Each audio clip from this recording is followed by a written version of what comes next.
If you've got a sink leak at the P-trap joint, here's the lowdown on how to fix it without turning your kitchen into a swimming pool. So, first off, those slip nuts holding the P-trap together can loosen over time, so grab a wrench and gently tighten them, but don't go crazy, or you might strip the threads.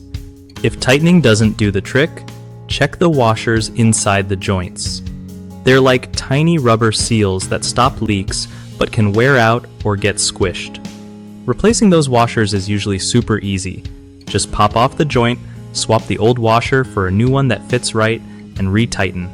Make sure to align everything properly so the washers sit flat and don't get pinched.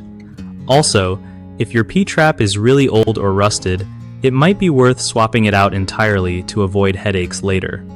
Don't forget to test for leaks after fixing by running water for a bit and watching closely. Keep some towels handy to catch drips while you work.